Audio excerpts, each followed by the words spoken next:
दोनों ही जगहों पर यह मुश्किल है अब की बार किसकी सरकार, लेकिन वोटिंग जबरदस्त हो रही है पहले चरण में और दूसरे चरण में। अब जो शुरुआत हुई आज सुबह 7 बजे झारखंड, 8 बजे जम्मू कश्मीर में लंबी लंबी कतारें हर जगह देखी जा रही हैं। जो स्क्रीन पर 4 जगह देख रहे हैं ये घाटी के इलाके हैं, कुलगाम, हंदवाड़ा, कुपवाड़ा, उधमपुर जम्मू के इलाके में आ गया। तो ये 4 जगहों पर आप लंबी लंबी कतारों के जरिए समझ सकते हैं कि इस बार वोटिंग ज़बरदस्त हो रही है। हालांकि जो आंकड़े हमारे पास हैं उसमें दूसरे चरण में जो मतदान हो रहा है उसमें सबसे कम वोटिंग कहीं पर हुई थी तो वो 54% हुई थी और सबसे ज़्यादा वोटिंग जो हुई थी वो 77% हुई थी। आज जो जिन 18 सीटों पर जम्मू कश्मीर में वोटिंग हो रही है। अशरफ के पास पहले चल रहे हैं किस रूप में ये वोटिंग हो रही है, उसके बाद हम चर्चा शुरू करेंगे। अशरफ, जम्मू कश्मीर की 18 विधानसभा सीटों के लिए मतदान शुरू हो रहा है। दरअसल 8 बजे से ही अब हम लंबी लंबी कतारें मतदान केंद्रों के बाहर देख रहे हैं। इस चरण में महत्वपूर्ण कुपवाड़ा जिले की 5 विधानसभा सीटें हैं जिन पर त्रिकोणीय मुकाबला देखा जा रहा है। पुरुषों के साथ साथ महिलाएं भी जो है सुबह सवेरे अपने मत का इस्तेमाल करना चाहते हैं। हम कई सारे लोगों से यहाँ बात करेंगे। आप अपना नाम बताइए। कुलम साहब, हम देख रहे हैं सुबह सुबह जो है लोग मतदान के लिए निकल रहे हैं। क्या आप मानते हैं किस बात को लेकर, मतदान को लेकर लोगों में उत्साह है? हम ये चाहते हैं हमें हर कोई फैसिलिटी हो, इसलिए हम अपना मत कर रहे हैं। कुपवाड़ा जिले की बात करें, ये सीमावर्ती जिला है। काफी मुश्किलें देखी पिछले कई सालों के दौरान। किन किन चीजों की दिक्कतें हैं जिसको लेकर मतदान हो रहा है यहाँ? ज्यादातर हमें ये पानी और बिजली की परेशानी होती है, सबसे बड़ी परेशानी यही है। आप बताइए आपका नाम? जावेद अहमद भट्ट। जावेद साहब, आप बताइए थोड़ा सा, ये जो है किस किस की बात को लेकर लोग जो हैं वोटिंग करते हैं और क्या क्या मुद्दे हैं जिनको लेकर अपने उम्मीदवारों को आप चुनने जा रहे हैं? जी, मसला यहाँ पे है, सड़कों का है, पानी का है और बिजली का है, बेरोजगारी का मसला है, इसलिए लोग वोट डालने के लिए आ रहे हैं यहाँ पे। पहली बार देखा गया है कि सज्जाद लोन की पार्टी 87 के बाद चुनाव लड़ने जा रही है, तो उनकी मौजूदगी कितने इन चुनावों को और महत्वपूर्ण बना रही है? बहुत ज़्यादा महत्वपूर्ण बना रही है। अभी त्रिकोणीय मुकाबला यहाँ पे चल रहा है सर जी, बहुत बढ़िया मुकाबला होने वाला है। तो क्या इसी तरह तादाद बढ़ती रहेगी दिन भर मतदाताओं की? बहुत ज़्यादा बढ़ेगी, बहुत ज़्यादा बढ़ेगी दिन भर। तो हम देख रहे हैं कि सुबह से ही जहां है, यहाँ पर अभी 8 बजने की से ही मतदान शुरू हुआ था, लेकिन सुबह सुबह से ही इस तरह लंबी लंबी कतारें जो हैं न सिर्फ यहाँ बल्कि हर मतदान केंद्र के बाहर दिख रही हैं। और ख़ास बात यह है कि पहले चरण की ही तरह दूसरे चरण में भी पुरुषों के साथ साथ महिलाएं भी जो हैं वो इस चुनाव का भागीदार बनना चाहती हैं और इसमें शरीक होना चाहती हैं। तो यही वजह है कि सुबह सवेरे, जबकि अभी चाय का समय भी नहीं हुआ, तापमान 0 से नीचे है, ये लोग जो हैं मतदान केंद्रों के बाहर अपनी बारी का इंतजार कर रहे हैं। अनुमान जताया जा रहा है कि पहले चरण की तरह दूसरे चरण में भी जमकर मतदान होगा, क्योंकि कुपवाड़ा जिले की ही बात करें, यहाँ पर जिस अंदाज से त्रिकोणीय मुकाबला इन चुनावों में बना है उससे मतदान बढ़ने की उम्मीद जताई जा रही है। कैमरामैन तारिक उनके साथ अशरफ आनी, कुपवाड़ा, आज तक। चलिए अशरफ, आपकी रिपोर्ट हम देख रहे थे लगातार। रामकृपाल जी, एक सवाल हर जहन में होगा, क्योंकि घाटी के भीतर कभी बंदूक उठी, पत्थर उठे, लेकिन इस चुनाव में हम देख रहे हैं कि जहां से अशरफ बता रहे थे कुपवाड़ा, वहां पर अब्दुल रहमान कैंडिडेट हैं, इन्होंने कभी बंदूक उठाई थी, ये बीजेपी के कैंडिडेट हैं। बगल में लोलाब का इलाका है, वहां पर भी कभी अब्दुल राशिद जरगर साहब, ये भी फॉर्मर मिलिटेंट थे, ये भी बीजेपी के कैंडिडेट हैं। इसी तरीके से पीडीपी के साथ भी जुड़े हुए हैं जिन्होंने कभी, ऑप्शंस लिमिटेड हैं या जिंदगी जीने में विकल्प जो थे, अब उसमें एक वक्त हथियार थे, एक वक्त चुनाव है। क्या इस स्थिति में है? रसूल जी, यही मैं कह रहा हूँ कि इस बार का जो चुनाव है, इस मामले में महत्वपूर्ण नहीं है कि कौन सी पार्टी जीतती है, कौन सी हारती है।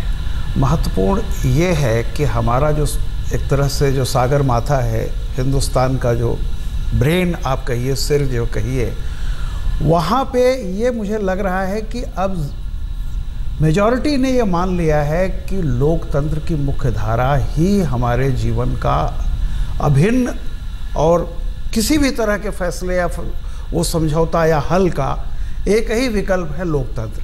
और मैं समझता हूँ कि इस चुनाव के जरिए ही सही कश्मीर में एक बहुत बड़ा संदेश देने जा रहा है पूरी दुनिया को, पूरे देश को, और ये शुभ लक्षण है। प्रसूर जी, जिस तरह से -2 डिग्री टेम्परेचर है आज और सुबह भयानक कोहरा था, उसके बावजूद आप देख लीजिए कि मैदान से लंबी लाइनें वहाँ लग रही हैं। तो और किस तरह की परिस्थितियों में बंदूक के साए में एकाध मर्डर भी हुए हैं, इसके बाद जो चुनाव में गए हैं उनका में भी हाँ, लेकिन उसके बावजूद आप सोचिए कि जहाँ पे इतना बड़ा बायकाट का दिया गया हो, जहाँ थ्रेट हो, जहाँ इतनी मिलिटेंसी रही हो, वहाँ पे जनता जमहूरियत निकल रही है, सारे लोग जनता निकल रही है और मैदानी इलाकों को बल्कि वो संदेश दे रहे हैं कि बॉम्बे दिल्ली जैसे लोगों पर जहाँ पर मौसम भी अनुकूल होता है फिर भी वोट परसेंटेज थोड़ा कम रह जाता है, वहाँ जम्मू कश्मीर में 71%। आप सोच लीजिए, मैं समझता हूँ कि ये लोकतंत्र की बहुत बड़ी जीत है। कौन सी पार्टी जीतती है, कौन सी पार्टी हारती है, महत्वपूर्ण ये नहीं है। महत्वपूर्ण यह है कि जम्मू कश्मीर अब ये मान चुका है कि लोकतंत्र में शामिल हुए बिना अब कोई विकल्प नहीं है। बहुत लंबी लड़ाई उन्होंने देख ली, हथियार निकाल लिए, थक चुके हैं। अब जान गए हैं कि जो बदलाव पूरी दुनिया जिस तरह से बदल रही है वहाँ दिमाग की ज़रूरत है और वो दिमाग जो है लोकतंत्र के हिसाब से ही, वो लोकतंत्र के हथियार से ही कोई चीज़ लड़ी जा सकती है, कोई पॉलिटिकल राजनीतिक फैसला हो सकता है। उर्मिलेश जी, 67 से 87 कमोवेश ऐसे ही चुनाव होते थे। 87 के बाद से स्थिति डिरेल्ड हुई। हंदवाड़ा सीट या कुपवाड़ा सीट, इन जगहों पर इससे पहले जो कैंडिडेट जीतते थे अगली पीढ़ी आकर खड़ी हो गई है। ये बीच का जो हिस्सा है 2 दशक का, क्या ये 2 दशक के बाद दोबारा उन स्थितियों में लौट रहे हैं और जम्मू कश्मीर एक साइकिल बन गया है अपने आप में, या लगता है कि नहीं अब एक नया रास्ता निकलेगा? देखिए, मुझे लगता है कि जम्मू कश्मीर में अलगाववाद, आतंकवाद का दौर लंबे समय तक देखा लोगों ने और उनको लगा कि ये एक सलूशन है अलगाववाद, वो फेल कर गया। लोगों ने लंबे समय बाद, जैसा रामकृपाल जी कह रहे थे, महसूस किया कि नहीं, ये रास्ता नहीं हो सकता। फिर आप देखेंगे 2005-2006 के बाद मास मूवमेंट का भी एक दौर आया। 2008 में देखा, 2010 में देखा, तो स्ट्रीट फाइट, स्ट्रीट एजिटेशंस, जो सड़क पर आंदोलन है, जन आंदोलन जिसको आप कह सकते हैं, वो भी लोगों ने देखा। अंतर क्या है? हंडवारा में 67 में जीतते हैं और अब बेटे आ गए सज्जाद लोन, अंतर क्या है? मैं वहीं आ रहा हूँ। तो स्ट्रीट वाला जो देखा लोगों ने वो भी फेल कर गया, कुछ भी नहीं बदला खास। अब लोगों को वाकई ये लग रहा है इस चुनाव में कि ये जो डेमोक्रेसी है, जो भारत की जमहूरियत है, शायद इसमें उनके सपनों का, उनके एस्पिरेशंस का कोई समाधान है। तो ये मैं नहीं मानता कि ये कोई मुकाम है, मैं इससे सहमत नहीं हूँ। मुझे ऐसा लगता है कि ये एक प्रक्रिया का एक पड़ाव है और अगर लोगों को वाकई लगा कि 71% मतदान करने के बाद उन्हें उनके सपने, उनके एस्पिरेशंस वाकई अचीव हो रही हैं, तो लोग इस जमहूरियत के साथ जुड़ेंगे। नहीं तो पता नहीं इसके बाद क्या होगा। और अंत में एक बात हंदवाड़ा के बारे में, देखिए हंदवाड़ा का इतिहास बड़ा अद्भुत है। ये एक कॉन्स्टिट्यूंसी कुपवाड़ा की ऐसी कॉन्स्टिट्यूंसी है जिसका घाटी के अलगाववादी आंदोलन से गहरा रिश्ता है।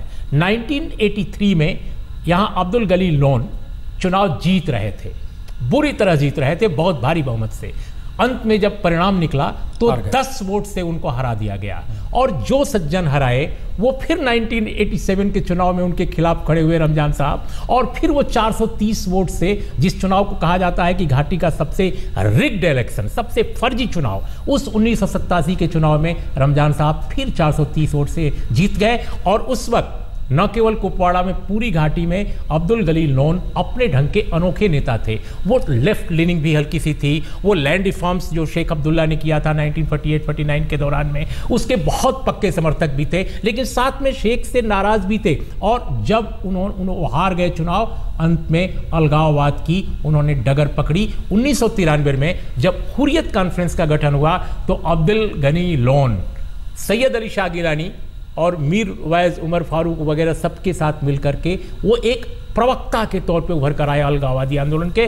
उनके बेटे आज चुनाव लड़ रहे हैं, सज्जाद लोन वहां से चुनाव, जो रमजान साहब भी उनके खिलाफ खड़े हैं, वही रमजान साहब है। और सोफी साहब जो हैं वो खड़े हैं पीडीपी से। लेकिन मैं एक लाइन में ये अगर कहूं कि सज्जाद लोन आज अपने पिता के रास्ते पर नहीं है। उनके पिता विद्रोही थे, वो व्यवस्था के विद्रोही थे, ये व्यवस्था के साथ खड़े हैं। अब देखना है फैसला हंदवाड़ा में क्या होता है। हम ब्रेक लें उससे पहले कमेंट यहां पर रामकृपाल जाएंगे। एक मैसेज निकल कर आ रहा है, जनता अपनी परीक्षा दे रही है, एसिड टेस्ट इसके बाद सरकार का है, नहीं तो फिर डिरेल्ड चीजें। बिल्कुल सही कह रहे हैं प्रसून जी। एक चीज जो उर्मिलेश जी कह रहे थे, मैंने बहुत ध्यान से, इधर काफी समय से मैं गया तो नहीं हूँ, लेकिन मैं टीवी पर, अखबारों के माध्यम से एक चीज देख रहा हूँ।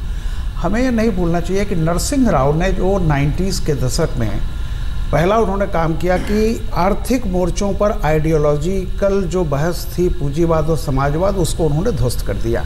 और आज यही नतीजा है कि कांग्रेस और बीजेपी, ये नहीं कांग्रेस कह रही हमारी नीतियाँ अपना रहे हैं, बीजेपी चुप है, लेकिन बात सही है कि नीतियों में अब विकल्प चुनने का नहीं, 2 क्षेत्र रह जाते थे, एक धार्मिक पहचान, एक धार्मिक कह रहा हूँ, कल्चरल, सांस्कृतिक, सामाजिक और अपनी अस्मिता के सवाल पर। जिन पीढ़ियों ने इन सवालों के नाते सड़क, बिजली, पानी का मोह छोड़ दिया था, आज वे भी झुर्रियाँ पड़ गई हैं चेहरों पर, लेकिन लड़ते लड़ते अब उनका बेटा ये देख रहा है कि मेरे पिताजी को क्या मिला, क्षेत्रीयता ने क्या दिया, जातीयता ने क्या दिया, धर्मांधता ने क्या दिया। आज वो भी उसकी बिल्कुल डिफरेंट है कि भाई ठीक है, ये वक्त आएगा तो इस पर हम फैसला अलग करेंगे, लेकिन अभी मैं कब तक उस पगडंडी पर चढ़ता रहूँगा जिस पर हमारे बाप दादा चलते रहे। पूरी दुनिया में कोलतार बदल गया, कोलतार में तब्दील हो गया है। ये बातें उठने लगी हैं कि दोनों सवालों को घालमेल मत करो। 370 के सवाल पर जब वहाँ बात हो रही है, उसके समर्थक भी कह रहे हैं कि फिलहाल छोड़िए उसको, हमें सड़क, बिजली, पानी और पढ़ाई, शिक्षा, मुझे टीबी हुआ है मेरे खानदान में, उसकी इलाज की बड़ा बदलाव घाटी में। तो बेसिक बात यह है कि जो अभी वो लोकसभा में आपने जो एक चीज़ देखी कि लोगों ने बहुत सारी चीज़ों को वो तोड़ दिया। पिता जो हैं किसी पार्टी के समर्थक हैं, आज भी वो मरते दम तक रहेंगे, बेटा कह रहा है कि नहीं मैं तो इस चीज़ के लिए इधर जा रहा हूँ, हालांकि उसके बाद लौट आऊँगा। आपने यूपी में देखा है सारी चीज़ें। जब बाकी युवक ने सब चीज़ें छोड़ दी तो जम्मू कश्मीर का युवक कब तक सिर्फ अपनी पहचान, अपनी अस्मिता और धर्मांतर, जिससे कुछ मिला नहीं अभी तक, उसके चलते कब तक मूलभूत आवश्यकताओं को कब तक वो पढ़ाई नहीं करेगा, कब तक वो नहीं करेगा। ये बहुत बेहतरीन मुद्दा है कि दरअसल इससे पहले जो बाहर लड़के पढ़ते थे कश्मीर के, वो लौट के बंदूक भी उठा रहे थे 90 के दशक में। एक सच यह भी है, और दूसरा सच अब यह भी है, जो बाहर लड़के थे उसमें जान के हैरत होगी कि अमेरिका और जर्मनी से लौटे हुए कश्मीरी जो है चुनाव के मैदान में भी हैं। ये भी एक तब्दीली आई है।